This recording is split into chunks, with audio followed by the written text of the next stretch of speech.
kugera ku rwego wowe ugera muri karitsiye abarozi bakimuka.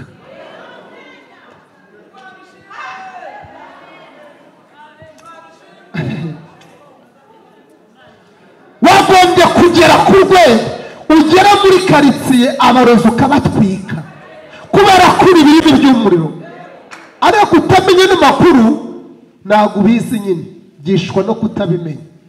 Yavuze ngo none hejuru y'ibi tuvuze byose none tuvuga iki? Tubabwire ko mugiye muri Amerika birasanzwe, tubabwire ko mukoze ubukwe n'abadasenga bakora ubukwe, tubabwire ko Imana iguhaye inka n'ukuri n'abadasenga babona inka ni ibintu bisanzwe, tubabwire ko bubatse amazu nabamubwiye ibisanzwe biriho. Tuvuga iki? Akatubwira ngo nagiye kwirimba i Remera ngo mfite buje y'umukara ngo n'iy'umuhondo ngo n'igitambaro ngo nuko ndamanuka ngo ngikuzimu ngo ngezeyo ngo najyaga nza nkica abantu. Akamara amasaha aratubwira amakuru y'ikuzimu, cyako arimo gushimana ko Imana yamukuye, Imana ishimwe. Ariko arimo kubivuga muzacunge, ikigaragaza ko atari ubutumwa bwiza tuba twumva nuko uko abivuga muvuga ngo Yesu we ngo Mana we ni ibintu bikubika mu ubwoba. Uzi icyo umuntu aba arimo gukora?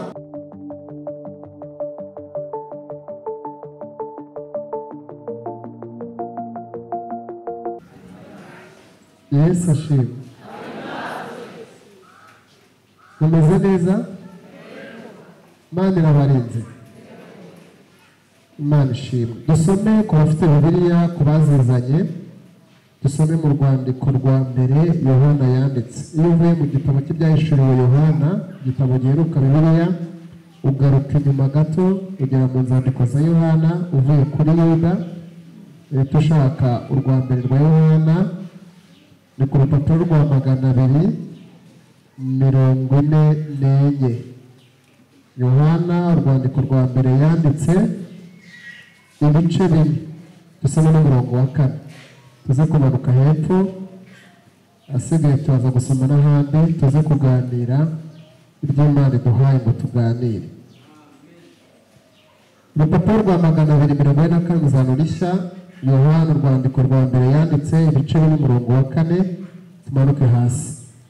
Umuntu utarahagera ajya amufasha kugira ngo ahagere, hari igihe umuntu ataramenya gushaka Bibiliya cyane. Uhere inyuma kuri Bibiliya, uhere inyuma aho Bibiliya irangirira, witogera mu nzandiko za Yohana. Niba utarahagera neza uza kuza gutuza kugira ngo basi wumve icyo umuntu asoma, cyangwa wandike kugira ngo wemeze kwasoma neza uri mu rugo. Urwandiko rwa Yohana yanditse ibice bine umurongo wa 4 ku rupapuro rwa 244, naho ngaho haravuze ngo bana bato muri ab'Imana kandi babandi mwarabanesheje, kuko uri muri mwe aruta uri mu bisi. Abo n'abisi nicyo gituma bavuga iby'isi, abisi bakagira gute? Bakabumvira. Ariko twebweho turi ab'Imana, kandi uzi Imana aratwumvira, nawe utari uw'Imana natwumvira. Icyo nicyo kitumenyesha umwuka w'ukuri n'umwuka ururya uwo ari wo. Twongere tubasome rimwe. Haravuze ngo bana bato muri ab'Imana kandi babandi mwarabanesheje, kuko uri muri mwe, hamaze kumva neza, kuko uri muri mwe aruta uri mu bisi. Abo n'abisi nicyo gituma bavuga iby'isi, abisi bakagira gute? Bakabumvira. Ariko twebwe turi ab'Imana, kandi uzi Imana aratwumvira, naho utari uw'Imana natwumvira. Icyo nicyo kimenyesha umwuka w'ukuri n'umwuka uyobya uwo ari wo. Amen. Mu rwandiko rwandikiye Abaroma, tujye mu rwandiko rw'Abaroma, uragenda usubira imbere rwose cyane, ni kuri paje y'158, ubwo ni Abaroma ibice 8 umurongo wa 31, tumanuke hepfo. Urupapuro rw'158 mu isezerano rishya, urwandiko rwanditswe na Pawulo rwandikira Abaroma ibice 8 umurongo 31 tunyaruke tugereyo dusome twese twahageze niba utarahagera uze gutuza kuko tugiye gusoma turasoma amagambo menshi haravuze ngo none ubwo bimeze ariko tuvuga iki ubwo Imana iri mu ruhande rwacu mwisha wacu ninde n'akabazo mbese ubwo itimanye umwana wayo ikamutanga ku bwacu twese aha mwumve neza ku bwacu umva ko nawe uri ku bwacu twese izarurite kumuduhana n'ibindi bingahe byose ninde uzarega intore z'Imana ni Imana kandi ariyo igira gute yishuriza ninde uzawuciraho iteka ni Kristo Yesu kandi ariwe wazipfiriye ndetse akaba yarazutse ari uburyo bw'Imana agira gute akaba ko mukunze cyane agira gute adusabira uzi ko dusengera agira gute adusabira ninde wadutandukanya n'urukundo rwa Kristo mbese ni amakuba cyangwa n'ibyago cyangwa ni ukurenganywa cyangwa n'inzara cyangwa ni ukwambara ubusa cyangwa ni ukuba mu kaga cyangwa n'inkota nk'uko byanditswe ngo turicwa umunsi ukira muduhora twahanijwe n'intama z'imbaho oya ahubwo muri ibyo byose turushirizwaho kunesha n'uwadukunze kuko menye neza yuko naho urwaba urupfu cyangwa ubugingo cyangwa abamarayika cyangwa abategeka cyangwa ibiriho cyangwa ibizaba cyangwa abafite ubushobozi cyangwa uburebure bw'igihagararo cyangwa uburebure bw'ikijyepfo cyangwa ikindi cyaremwe cyose bitazabasha kudutandukanya n'urukundo rw'Imana ruri muri Kristo Yesu umwami wacu tuvuge twese ngo amen amen Imana ishimwe ko iduhaye amahirwe yo kwamamaza ubutumwa bwiza kandi Imana ishimwe ko twemereye kuba hano hantu n'ubwa mbere mugeze dushimiye ikaze mwaduhaye umushumba abashumba dushimiye amahirwe yo kwamamaza ubutumwa bwiza dushimiye umushumba ni umubyeyi wanjye twabanaga shejemu cyangwa ari i Kigali agihari nakundaga kumutumira nigeze kumutumira kuri radiyo ni umuvandimwe ni umubyeyi nishimiye kongera kukubona amen ndetse n'abandi bose bagiye rwo kudutumira Imana ibahe nitwa Ndamukunda Patrick ndi umugabo mfite umudamu n'abana ni Nyamirambo ndi umukristo ubarizwa mu itorero rya ADPR paruwasi ya Nyarugenge kuri paruwasi niho niranira ndi umwana w'Imana ndi umwana w'iki nicyo tugiye no kuganira ndi umwana w'Imana ikindi ubuzima busanzwe umugabo w'itangazamakuru abajya bakundaga kumva Life wenda baratwumvaga ni radio ya ADPR asigaye umunsi ibi byuma mubona duhagaze imbere nibyo dukoresha dukora umurimo w'Imana w'ivugabutumwa kuri YouTube channel cyangwa mu murongo wa internet murashiraho ibintu abantu bose bari kwisohoka babireba ubu ijambo ndimo ndavuga abari muri Canada muri Amerika n'abandi baraza kurikurikira nabo Imana ibagiraho ubutumwa yitwa Umubwiriza TV niho biza kuza kuba biri n'indi yitwa Misemo TV biraza kuba biri hose amen amen Nashaka tuganira tugiye kuganira ubundi busanzwe n'umushumba waranzi hari ibintu biri tugomba gutandukanya cyitwa ivugabutumwa umuvugabutumwa n'umwigisha njyewe rero iyo ndi imbere y'abantu mba numva nakwigisha amen mu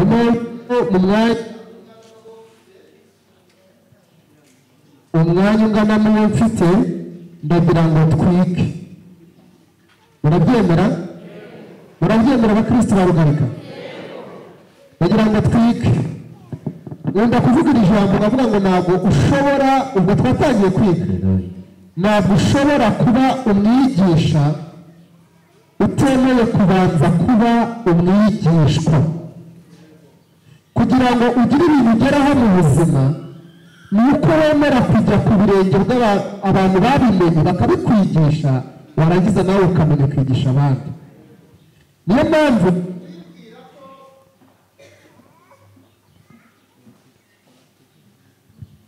urakoze cyane. niyo mpamvu iyo umuntu yibwira ko hari ikintu azi, ntacyo aba azi ushingiye ku by'Imana ishaka ko amenya yagombaga kumenya. nibwo twandikiye abakorerwa wibwira ko hari icyo azi nta kintu abazi. umuntu wemera kugira ngo agire ikintu ageraho mu buzima ni umuntu wemera ko ntacyo azi akemera kwiga, kubera ko hejuru y'ibyo uzi ukeneye kongera kwigishwa ibindi biri hejuru yabyo. aho wageze ni hagufi ushingiye aho Imana ishaka kugera. ushobora kuvuga ati genda umuvugabutumwa, ni ukuri ntabwo uriwe, nyambanza mbere aho ngaho uracyakeneye kwiga uko bavuga ubutumwa, ukeneye kujya ku birenge by'abakuru ukiga uko abantu biga kuvuga ubutumwa. nivuga ngo ngewe ndi umuririmbyi, ni uko hari ahantu baguhagarika kwibura kandi uzi ko uri umuririmbyi utikanya ko baririmbyi. ushobora kubabwira ko rero uwumvira ko hari icyazi ntakimubaza, kugira ngo ugire icyo ugeraho ni ukwemera kwiga. uyu munsi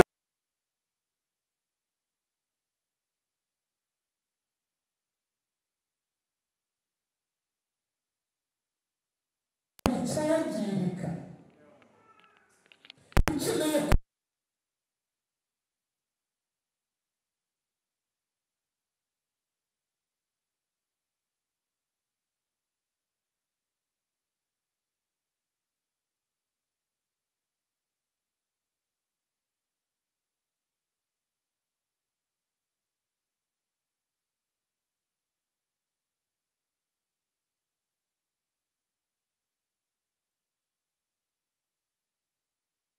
aya ni amakuru wamenya yarangiza akakubeshaho.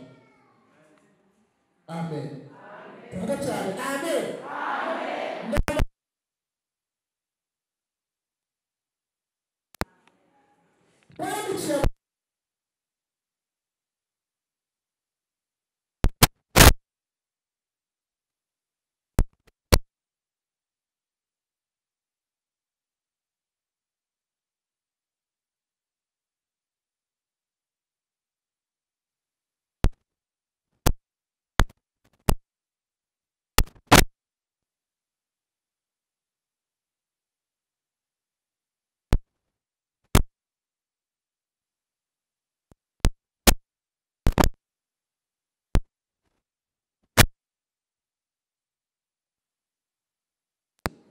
ibyakera watakaje ni ibihe. ndifuza ko nshobora kubatera umujinya, reka tuvuge muri ushaka kubatera umujinya mutagatifu kugira ngo ujye kumuraba niyo mbaraga.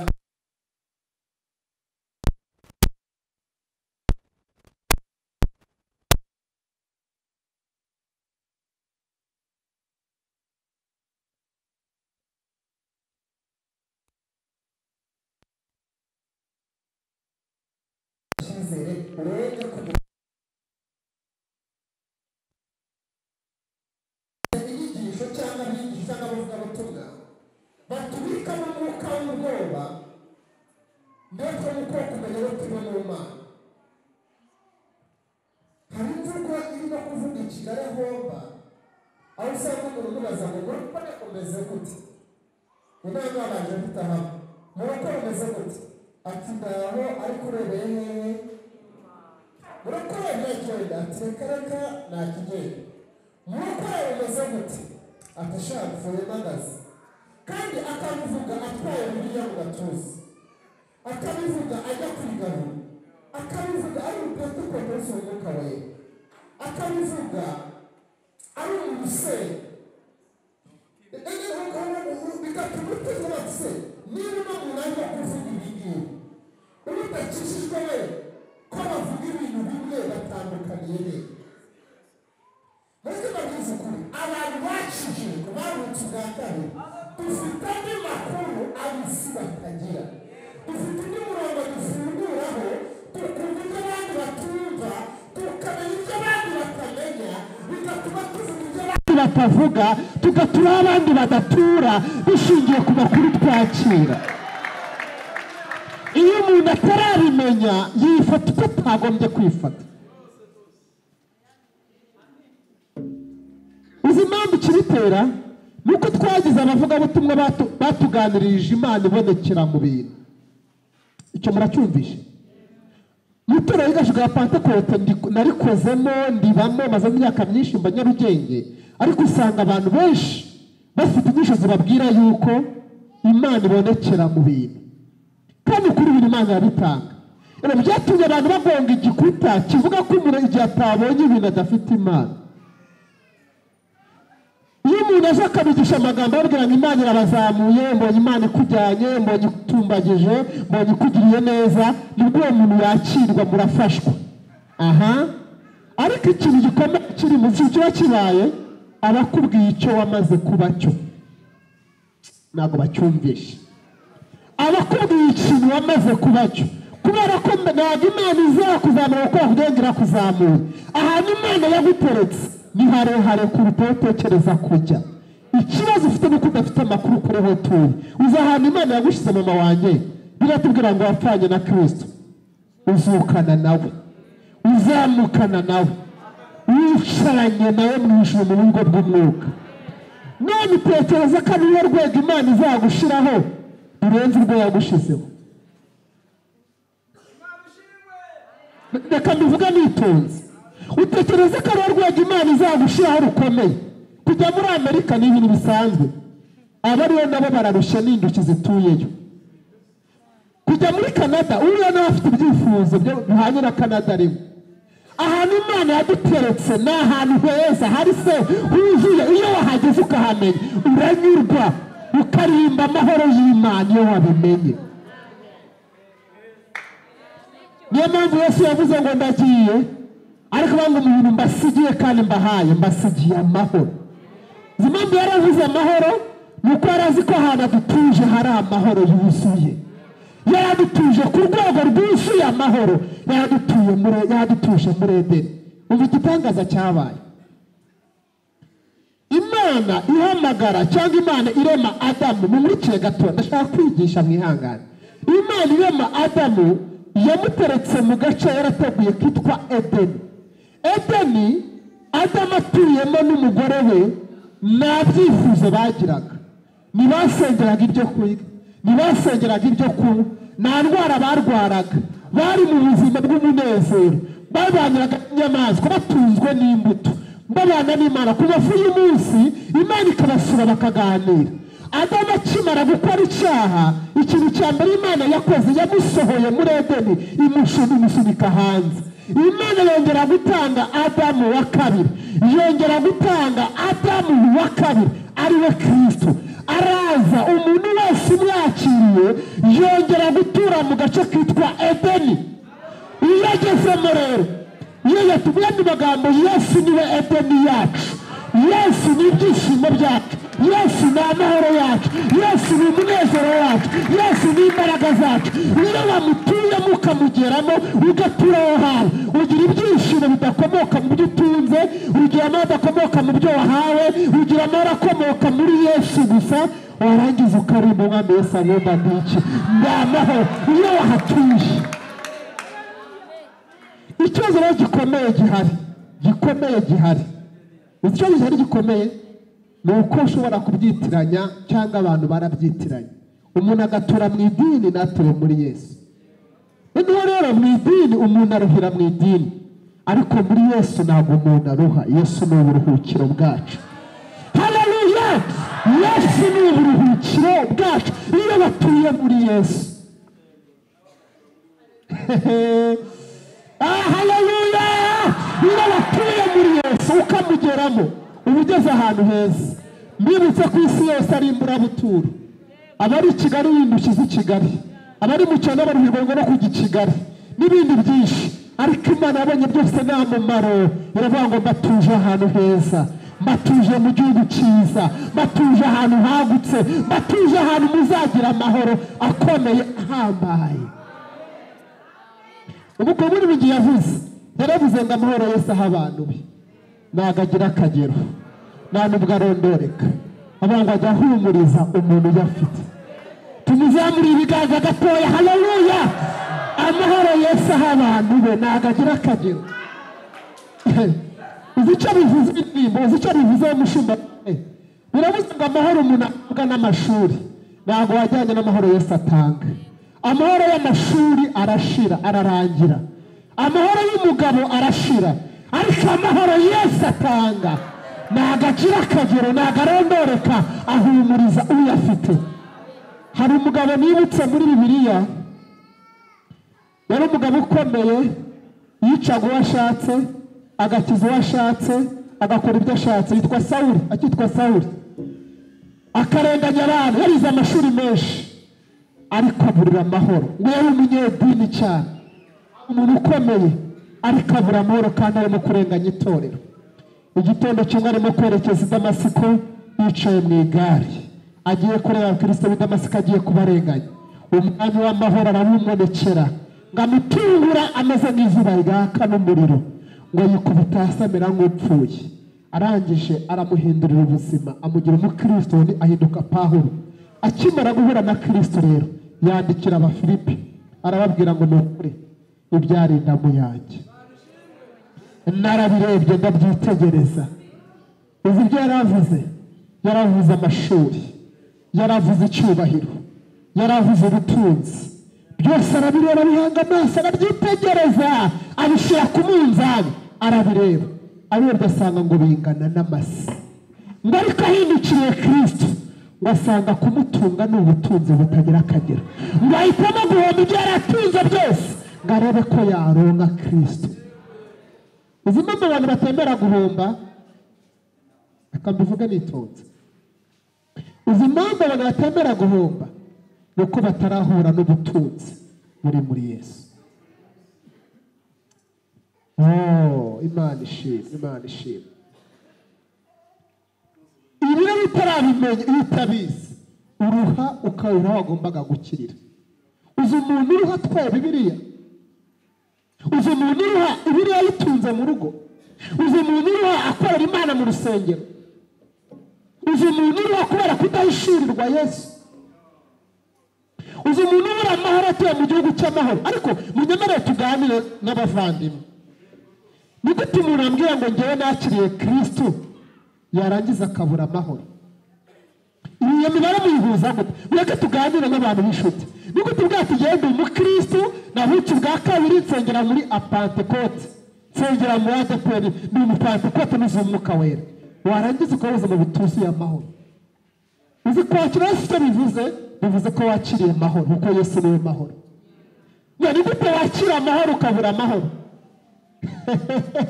Ni gute wakwakira ukabura amahoro? Ntabwo bishoboka, ntabwo bihura. Iyo utuye mu gace kitwa Gosheni, mbese murabyumvishe? Iyo wageze muri Yesu utuye mu gace kitwa Gosheni, muri Egiputa habaye ibyago bigera ku 10. Ibi byago byageze mu gihugu cyose, ariko igitangaza, ahantu abana b'Imana bari batuye, ahantu babaga, biratubwira ngo nta n'imbwa yagize gute yaromokeye. Uzi icyo bisobanura? Abana babaga bapfushije abana bakakikira ibibondo, abandi bakabura amazi yo kunywa yahindutse amaraso, abandi bagatoboka amasoko y'amazi, abandi bakabura ibyo kurya, abandi bakabura, kuko batuye muri gace kitwa Gosheni. Gosheni bivuga Kristo. Kristo niwe Gosheni yacu. Iyo umuntu atuyemo, abatuye mu gace karimo ubuzima. Abandi babura akazi bakabona akazi kuri umwana w'i Gosheni, abandi babura ubuzima bakabuzima kuri umwana w'i Gosheni. Aga mu byumve, barokore twahawe iby'agaciro. Muri abantu bahenze, muri abantu baremere, mufite ibiro, bidashingiye ku mafaranga mutuze kuri konti, bidashingiye ku myambaro mwambara, bidashingiye aho mutuye, bidashingiye ku ndeshyo ukoresha, bidashingiye ku mashuri, ahubwo bishingiye ku cyo wakiriye gisumba cyane icyo wahabwa. Icyo wakiriye kiraremereye. Birambabaza, hari igihe rimwe na rimwe isi tubeshya, isi hari igihe itubeshya. ndavuga sisiteme y'isi, ndavuga imikorere y'isi. Hari igihe itubeshya. Reka mbisubiremo n'ahandi ivuga. Isi ikubwira yuko agaciro kagaragarira mu cyo ukora. Murabyumvisha? Agaciro k'isi k'umuntu ku isi kagaragara cyane mu cyo akora. Iyo umuntu afite icyo akora cyumvikana agira agaciro mu bantu.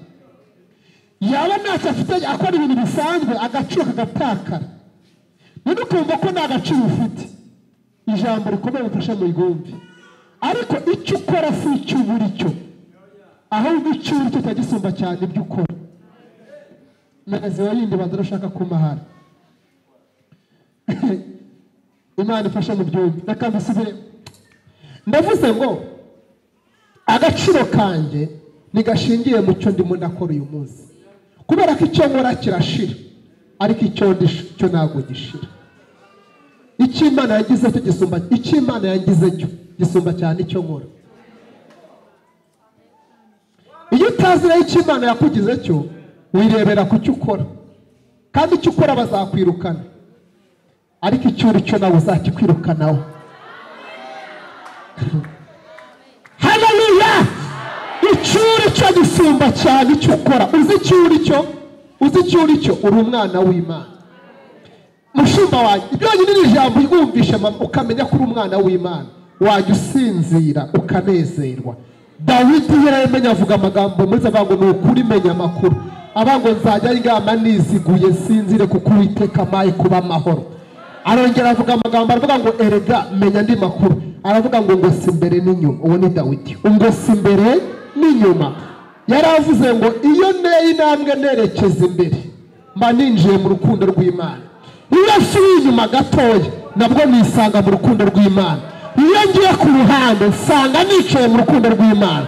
Iyo sinziriye mu rukundo rw'Imana. Mu buzima bwanjye bwose ngo si imbere n'inyuma. Abango nihe najya.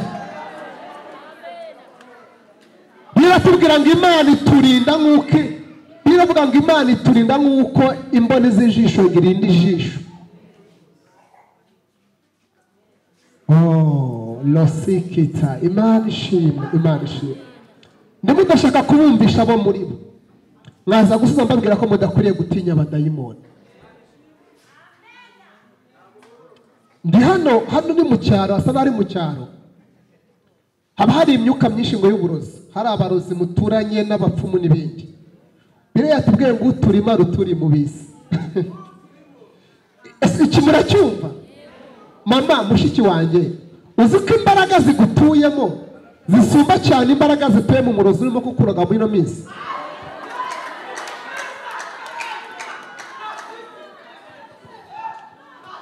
Uzi ko ibikurimo ibyo utwaye bisumba cyane iby'umurozi atwara ariko kukuroga. Aya makuru uramutse uyamenye inshuti yanjye, warangiza ukayizera, wajya usinzira ukagubwa neza cyane. Wajya wumva uguwe neza, ntiwakangishwa n'uko baza kukuroga, nta na kimwe cyagufata. Ibyakugeraho Imana yaba yabishimye, ariko Imana ikurinze nk'uko imboni y'ijisho irinda ijisho.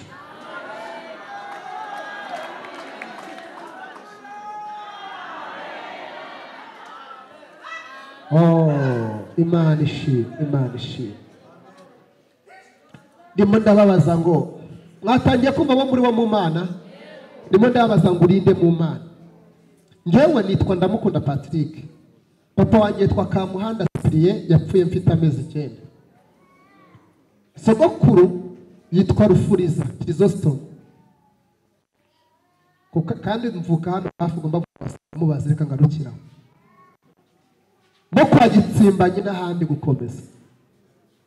Ye famille ivuka hano Kayenzi. Icyo gihe mvukira muri iyo famille nari umuntu usanzwe.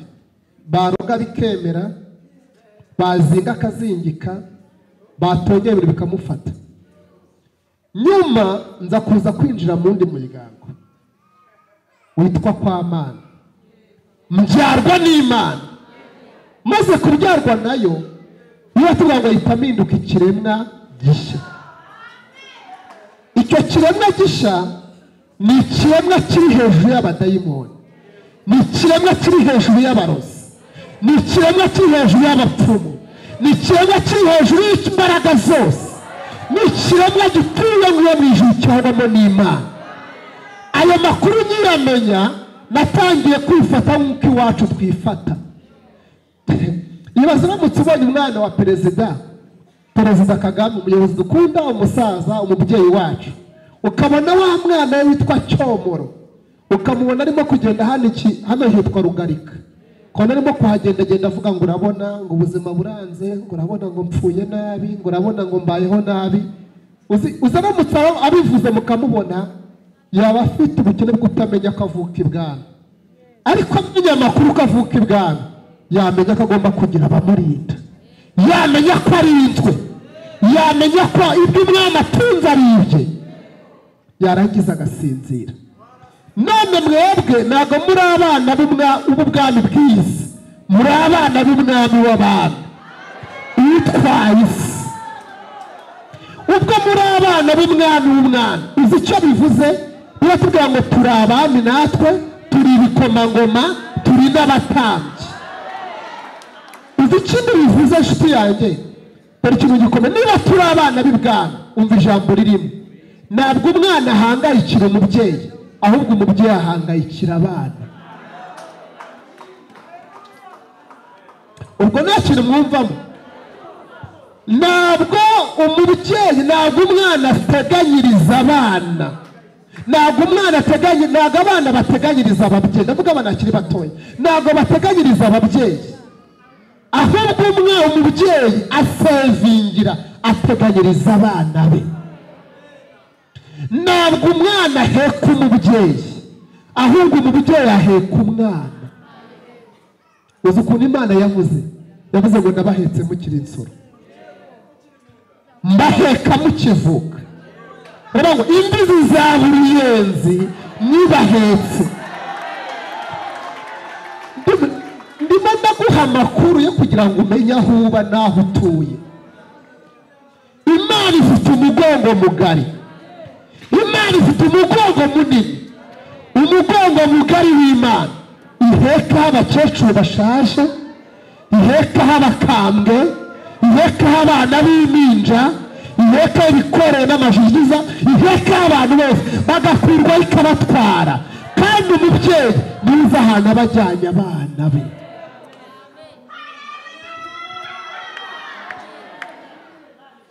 Bene data, nshuti z'umusaraba, ntabwo Bibiliya tuyitunga, iradutunga.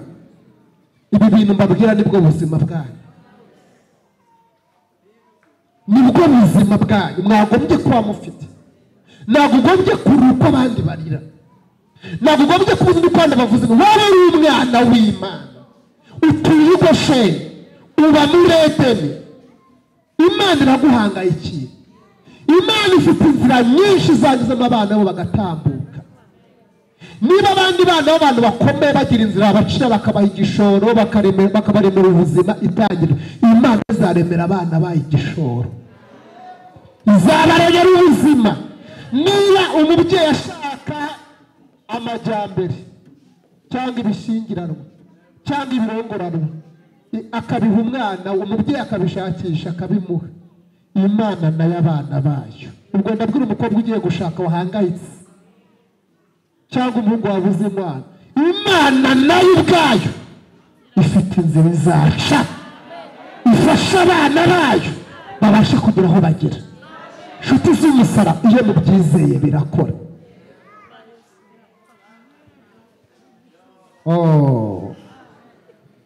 Imana ishimwe, Imana ishimwe, Imana ishimwe. Ndimo ndakubwira ko uri umuntu uhenze. Ijambo ryaranangaje, uzi ukuntu rivuga, biri ukuntu rivuga. Iravuga ngo ndimo ndashaka imirongo ikwereka uwo uriwe, nicyo ngamije. Ubu ukuntu biri ivuga, iravuga ngo abamarayika ni imyuka itumwa mu isi gukorera abera abazaragwa agakiza. Ngo ariko twebwe, ubwo ni wowe nanjye, wowe nkurikiye, wowe nanjye, ariko twebwe turi ibirimi by'umuriro. uzi ikintu gikomeye, uzi ko Imana yagushize, kandi ijambo rivuga muze kwigumva, mushiki wanjye, Imana yagushize ku rwego ruri hejuru y'abazimu, ruri hejuru y'abakunikuno utinya, ruri hejuru y'abamarayika n'ibizima n'abakerubi, kuko abo ngabo ni abakozi bagukorera. None hakomera umukozi cyangwa hakomera umukoresha? Urinze n'urindwa ninde ukomeye? Urinze n'urindwa ninde ukomeye muri abo bombi? None abamarayika ni imyuka itukorera iturinda, naho twebwe turi ibirimi by'umuriro. Biratubwira ngo ndetse n'ibyaremwe byose bifite amatsiko yo guhishurwa kw'abana b'Imana. Ihene itunze, inka ufite, inkoko woroye, ibyaremwe byose bifite amatsiko yo guhishurwa kwawe. Oh, haleluya! Mureke nkoresha iyi kibanza irimo gucika cyane. Iyi yavuga neza kurusha. Ndetse n'ibyaremwe byose bifite amatsiko yo guhishurwa kw'abana b'Imana. Yes. Amen. Ibyaremwe byose bifite amatsiko yo guhishurwa kw'abana b'Imana. Umujinya watangiye kuza. Ndashaka ko murakara, mukagira umujinya mutagatifu, reka mbivuge uko, wo kumenya abo muri bo, nimwongere gutinya ituro mwatinyaga. Umuntu akabona ipisi yapfuye akahita ahamagara umushumba ngo bandoze, yabona ishishije itonze umurongo we mu rugo zitambuka ngo barabitongereye, yabona twa dusimba twibera mu nzu dutambuka batwita amazina atabari mahangata dutambuka ati bandoze, yabona imbeba zabaye nyinshi mu nzu ati bamereye nabi, ugahora ufite ubwoba, uzi ko ahantu utuye, haleluya, uzi ko ahantu utuye ahantu Imana yaguteretse nta kintu na kimwe cyahatinyuka.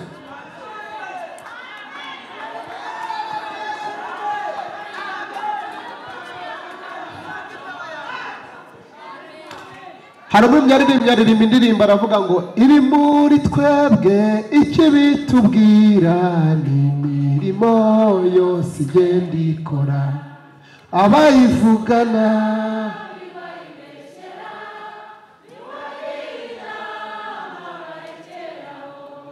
barokore barugarika. Imana iri muri twebwe ifite imbaraga, ni inyembaraga, ni intwari kandi irakiza. Ni Imana idutwaye kandi ahantu tujyana niyihazi, izi nzira z'ubusamu yatunyuzamo ikatugezayo.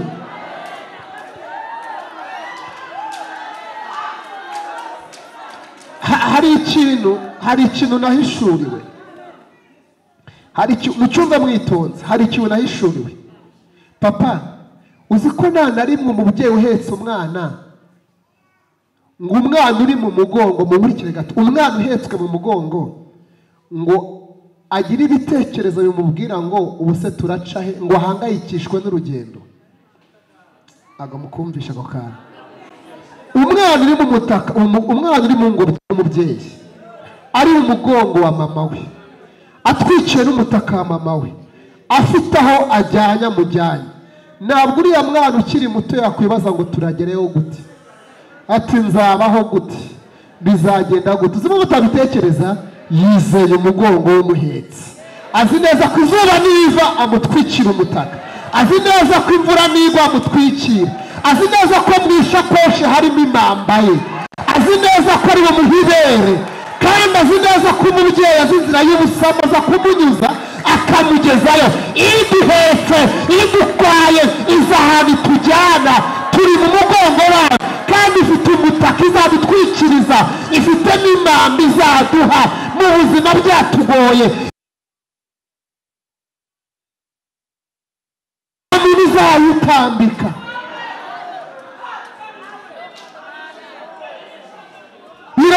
Biravuga ngo erega nzi ibyo nibwira nzabagirira, ntabwo ari ahubwo ni ibyiza, bakaba ni ukugira ngo mbaremere umutima w'ibyo muzabona hanyuma.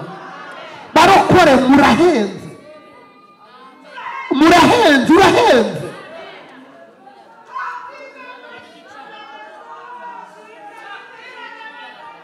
Oh, haleluya, murahenze. Oh, Imana ishimwe, Imana ishimwe. Aya ni amakuru umenya akakubeshaho. Aya ni amakuru umenya ukabaho, ukaba bidashingiye ku cy'isi ivuga.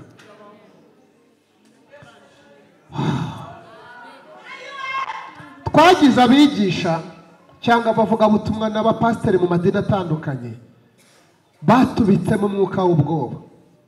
Mvuga ku byanditswe twasomye nsoza.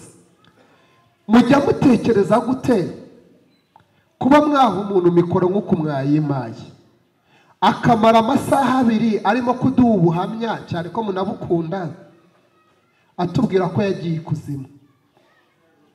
Ndajya ngo muba abanyabwenge mwanarize gato, nimugapfe kumira ibintu byose bunguri. Akatubwira ngo nagiye kwirimba i Remera, ngo mfite buje y'umukara, ngo n'iy'umuhondo, ngo n'igitambaro, ngo nuko ndamanuka, ngo njye ikuzimu, ngo ngezeyo, ngo najyaga nkica abantu. Akamara amasaha 2 atubwira amakuru y'ikuzimu. Cyakora arimo gushimana ko Imana yamukuye, Imana ishimwe. Ariko arimo kubivuga muzacunge, ikigaragaza ko atari ubutumwa bwiza tuba twumva nuko uko abivuga muvuga ngo Yesu we, ngo Mana we, ni ibintu bikubika mu bwoba. Uzi ikintu umuntu aba arimo gukora? Uzi ikintu aba arimo gukora? Aba arimo kuduha amakuru y'ikuzimu. Kandi umuntu n'ingaruka y'amakuru afite. Se murabyumvishe? Wowe uko umeze uyu munsi uri ingaruka y'amakuru wari ufite kera. Uzaba ejo hazaza bizaba bishingiye ku makuru urimo kwakira. Mu yandi magambo, munega amatwi. Iyo utegeye umuntu amatwi, ugategera ikintu amatwi, kikubikamo imbuto igukiza cyangwa imbuto ikwica. Mu yandi magambo, filime ureba, ibiganiro ujyana n'umuntu, abo mutindana nabo, abo mubana, amakuru wakira niyo akubeshaho. Iyo wakira amakuru akubwira ko uri umukene, upfa uri umukene. Iyo wakira akubwira ko uri umukire, uyumvamo umukire ugakora kandi ugakira. Iyo bakubwiye ko uri umuswa, ko uri umuswa, wumva nyine kuri we. Uno muntu uhagaze amasaha akatubwira amakuru y'ikuzimu, murataha muze kurota ikuzimu, mubone ikuzimu, muhura n'ubwoba bw'ikuzimu. Ibyo bigahabwa umwanya. Icya kabiri, iyo umuntu aguhanuriye akakubwira ngo nawe nabivuze reka mbigarukeho, akavuga ngo ni ukuri mbonye Imana ikuzamura. Imana irakuzamuye. Uzi ikintu abakoze kandi murabikunda, njye ntabwo njya mbihanura, njye manura mu ijambo. Kumbwira ngo Imana iranzamuye, inshuti yanjye umurikiye, ni ukuri umbwiye icyo namaze kuba cyo. Kuko Imana yakuzamuye mbere yo gutekereza ko abantu bavuga ngo uzamurwe. Icyo nakivuze. Kubera iki? Iyo umuntu akubwiye ngo, uzi ukuntu bimeze, iyo umuntu akubwiye ngo uri umukene, uri umuswa, ntabwo uzwi, uzapfa uri imbwa, ntuzikamira n'ay'imbwa. Iyo ukatiye mu byanditswe byera, usanga Imana yarakuvuzeho mbere y'uko wakuvugaho. Uzi ukuntu Imana yavuze mu Bakorino, yaravuze ngo nimwitandukanya n'ibidatunganye, nzaza mba Imana yanyu, ngendere muri mwe, mvugire muri mwe, nkorere muri mwe, mumbere abahungu n'abakobwa. Utekereza ko Imana yatura mu muntu umeze nk'uko isi mwita? Imana itura mu kiremwa cyamaze guhindurwa kikaba icyaremwe gishya. Aya makuru baguhaye arimo kugupfobya ntabwo ari kuri. Umva amakuru y'ukuri. Biravuga ngo dusa n'abakene ariko dutungishije bangahe? Benshi. Niba bakubwiye ngo uri umukene, uri bwizere ibihe? Uri bwizere ko uri umukene cyangwa urizera ko utungishije bangahe? Biravuga ngo abantu baravuga ngo ntabwo uzwi, ngo ari kuri iki? Uri ikirangirire. Uzi impamvu uri ikirangirire papa?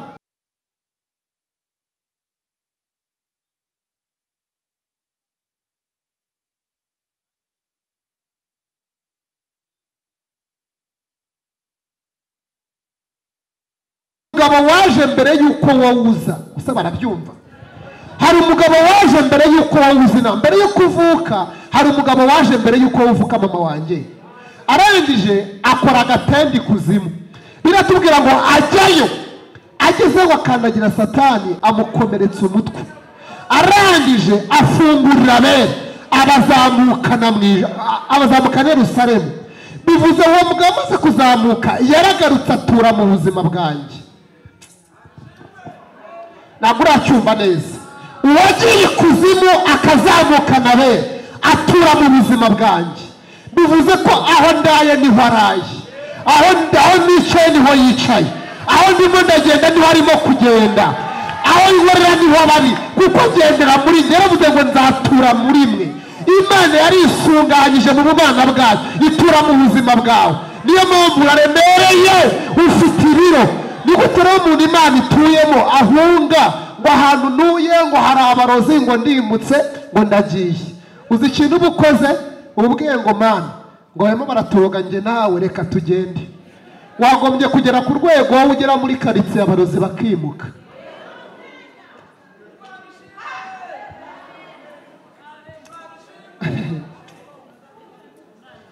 Wagombye kugera ku rwego ugera muri karitsiye abarozi ukabatwika kubera kuri ibibi by'umuriro.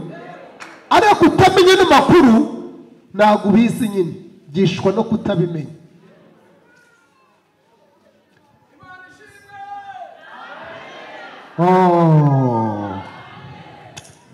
Imana ishimwe, Imana ishimwe, Imana ishimwe, Imana ishimwe, Imana ishimwe. Kugira ngo naza kurambiranya reka nsoreze aha ngaha mvuye ku mirongo twasomye. Ibi byose rero navuze byose nagiye mbaganiriza. Umujinya wamaze kuza dusenge wamaze kuza. Guhera uyu munsi umenye kuri w'agaciro. Nushaka waravutse mu nda zitateganyijwe, nushaka kuba udafite n'isambu na gato, nushaka kuba utarize utazi no kwandika no gusoma, uko waba umeze kose mu Mana ufite agaciro, mu Mana uraremereye. Kandi icyo mbikundira ntabwo bihishwe iteka, bizahishurwa. Isi itangarira itorero, isi itangarira abera.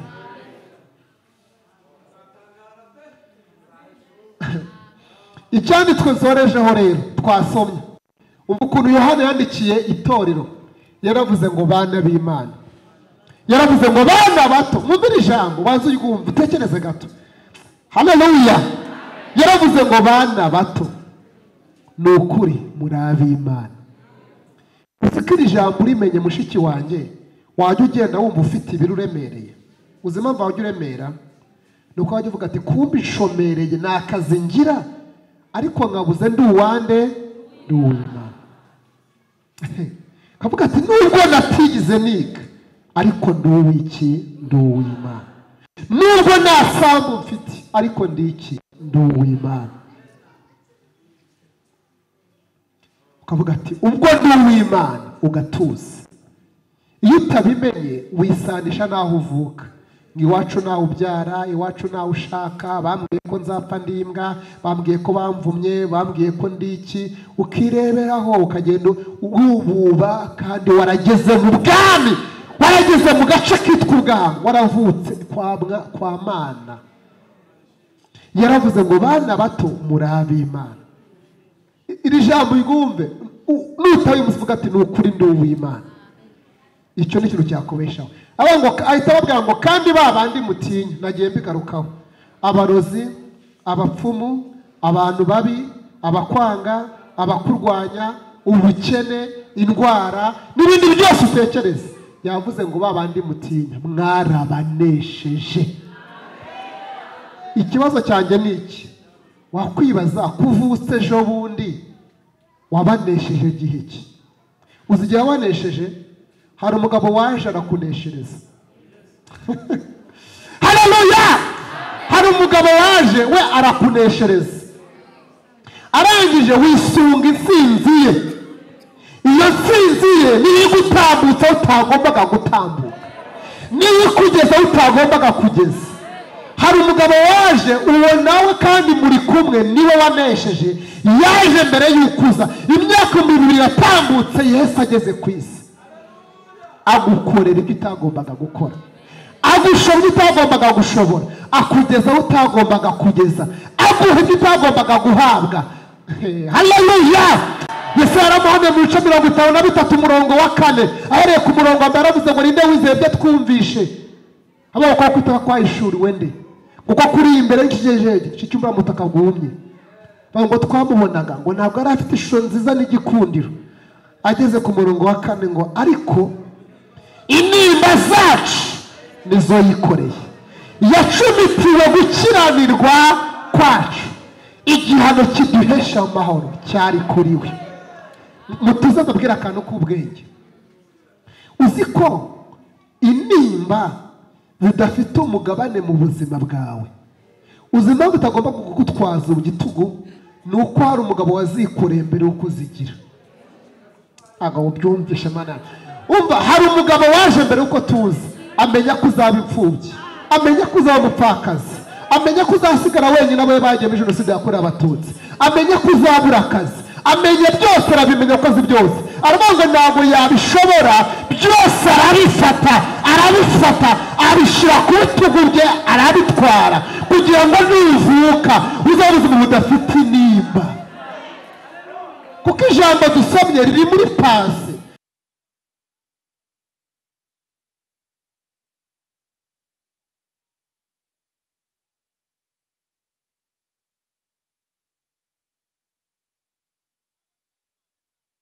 Abarozi mwatinyaga, hari umugabo waje arabanesha abana bato muri ab'Imana, kandi babandi mwarabanesheje, kuko uri muri twe, kuko uri muri mwe aruta uri mu bisi.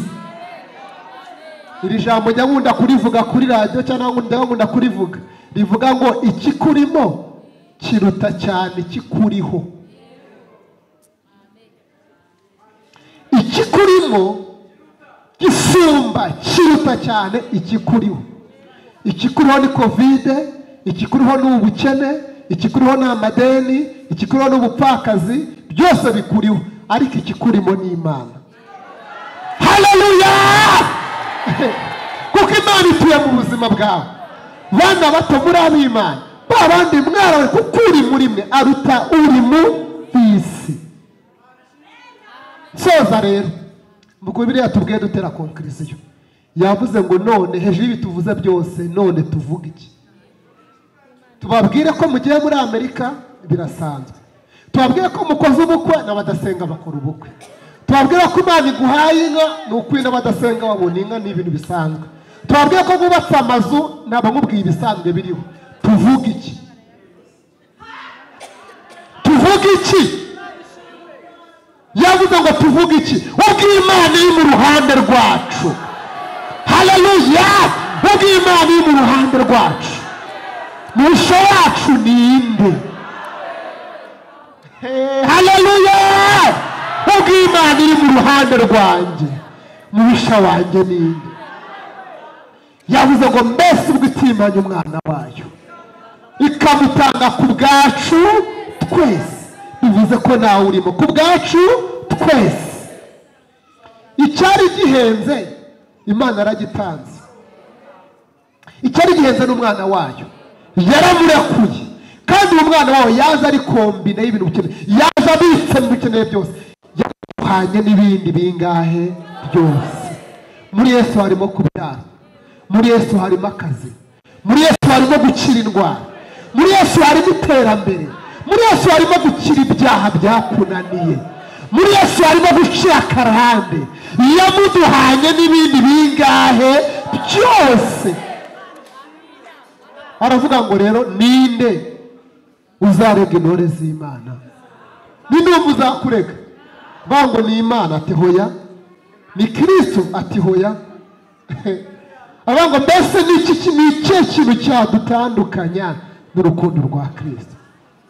Yavuze ngo mbese ni amakuba? Aravuga ati no. Mbese ni ibyago? Arahakana. Mbese ni akaga? Arahakana. Mbese niza? Avuga ati hoya. Ni ukwambara ubusa? Arahakana. Ni ukubura ibyo kunywa? Arahakana. Ni ukubura imyamba? Ni uko abantu bakwanze? Arahakana. Abango kuko menye neza, nubwo byaba ibyago cyangwa amakuba cyangwa indwara cyangwa ibiho n'ibizaza, nta na kimwe kizadutandukanya n'urukundo rw'Imana ruri muri Kristo Yesu. Barokore nimutuze, uzabajwe n'igihe wakoze icyaha ukihana, kandi niba utarakizwa ukizwe wakira ubwo buzima bw'Imana.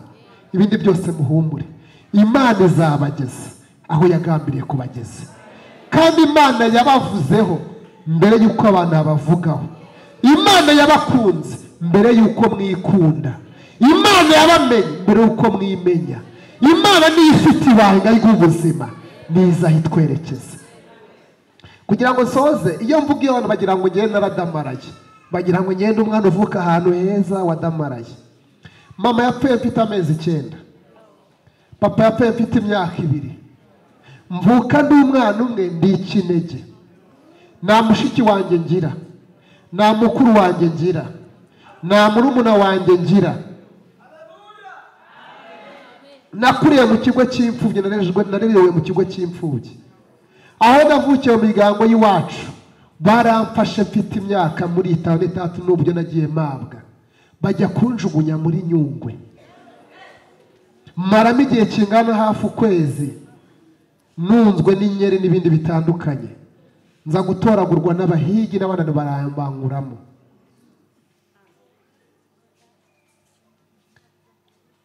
Mba muri ubwo buzima bubaye bukakaye, ariko ngeze kwa Mana. Haleluya! Ngeze kwa Mana, ngeze kwa Yesu, makuru ubuzima, makuru umunezero. Nsanga ikinyicayemo kiruta cyane ikinyicariye, bituma itawomera nkomeza urugendo. Ahandi hose watura uzaruha. Soza mubwire ko n'ubu umunyedini cyane, n'ubu umukristo uzapfa urindushya idini, ariko nuca ukamenya Imana uzaruhuka. Hari igihe amadini adukingiriza Imana, natwereka Imana. Ugasanga umuntu ni imbata y'ahantu asengera, ariko si imbata ya Kristo. Agerageza kubahiriza ABCD y'ahantu asengera, abikora neza we rwose, ujye mu itorero abikora neza aho asengera, ariko adakizwa uzarimbuka. Ubw'Imana iri mu ruhande rwacu, ubisha wacu nindi. Ndagira ngo dufunge amaso yacu gatoya. Barokore ubwoba nibushire. Yesu yavuye mu gituro kandi arakurinze. Nta murozi, nta mupfumu, nta na kimwe cyagushobora. Niba udakijijwe bizagufata, niba udakijijwe bazakuroga bikundi, bazakuzinga byemere. Ariko niba uri cyaremwe gishya, ubitse ubudahangarwa bw'Imana, ufite DNA z'ubumana. Funga amaso dusenge. Iki cyanditswe nyivuga, ariko mufunze amaso mutekereza nshaka gusengera abantu. Tekereza gato vuga iki cyanditswe. Pedro cyabara mu bice 8 ku mirongo yo hejuru, mirongo 20 na kangahe, aravuga ngo abo yamenye kera yabatoranyije kera gushushanywa n'ishusho y'umwana wayo, kugira ngo abipfura muri bene se benshi. Uzi icyo bivuze? Yesu ni imfura, abakishijwe ni bene se benshi. Iyo umuntu muvindimwe musangiye ibintu 3, musangiye umugabane, muri abaraganwa, musangiye n'amaraso, DNA zanyu ni zimwe, muri abantu bahenze. Ndashaka gusenga Imana. Funga amaso gatoya. Uyu mwami usanze re wahuye nawe, cyangwa wahuye n'idini ubarizwamo. Uyu mwami wahuye nawe, ufite amara mu mutima, ufite ibyishimo Imana itanga. Ntabwo wafashwe n'ubwoba ukaba ugenda watura ko upfuye uhagaze bitagenda.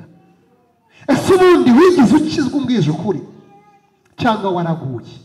Zamura ikiganza ngo uhenendere Imana, nyibwire ngo Mana, no muntu wongeye mwandike kandi uvugane. Zamura ikiganza cyane mushiki wanjye, mwagutema zamura ibiganza. Wowe waguye n'uwasubiye inyuma n'utarakizwa, zamura ikiganza cyane. Muhaguruke mbasengere. Gukizwa si uguhaguruka, ariko no kugira ngo utange ubuhamya. Mutambuke muzana mbasengere. Mutambuke abandi mutekereze gato. Imana ishimwe, mutambuke dusenge.